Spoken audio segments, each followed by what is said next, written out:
ନା ନା ନା ନା ନା ନା ନା ନା ନା ନା ନା ନା ନା କଣ ହେଲା ପୁଅ ଏତେ ଖୁସି ଦେଖା ଯାଉଛ ଯେ? ବାପା ଠାକୁରେ ମୋ କଥା ଶୁଣିଲେ। ମୁଁ କଷ୍ଟମ ଅଫିସରୁ SMS ପାଇଲି।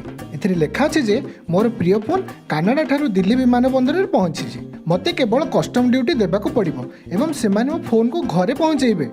ଫୋନ୍ ସେଟା ପୁଣି କାନାଡ଼ାରୁ କିଏ ପଠେଇଥିବ ୟାକୁ? ବାପା ମୋର ଜନ୍ମଦିନ ଆସୁଛି, ନିଶ୍ଚୟ ମାଉସୀ ନହେଲେ ରାହୁଲ ଭାଇ ପଠେଇଥିବେ। ତମେ କାହିଁକି ଚିନ୍ତା କରୁଛ? ଦୟାକରି 12,000 ଟଙ୍କା ଦିଅ ବାପା, ପ୍ଲିଜ୍।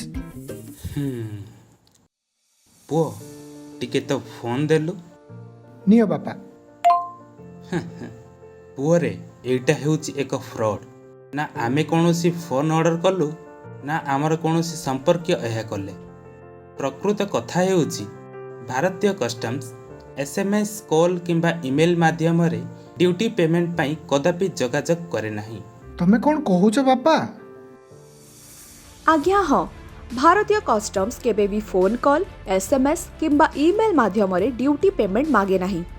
ଭାରତୀୟ କଷ୍ଟମ୍ସରୁ ସମସ୍ତ ଯୋଗାଯୋଗ ଏକ ଡିନ୍ ନମ୍ବର ବହନ କରେ, ଯାହା www.cbic.gov.in ରେ ଯାଞ୍ଚ କରାଯାଇପାରିବ। ଏହିପରି ଠକମାନଙ୍କ ଠାରୁ ସତର୍କ ରୁହନ୍ତୁ ଏବଂ ସେମାନଙ୍କୁ www.cybercrime.gov.in କିମ୍ବା ହେଲ୍ପଲାଇନ୍ ନମ୍ବର 1930 ରେ ରିପୋର୍ଟ କରନ୍ତୁ। ଭାରତୀୟ କଷ୍ଟମ ବିଭାଗ ଦ୍ୱାରା ଜନହିତରେ ଜାରି।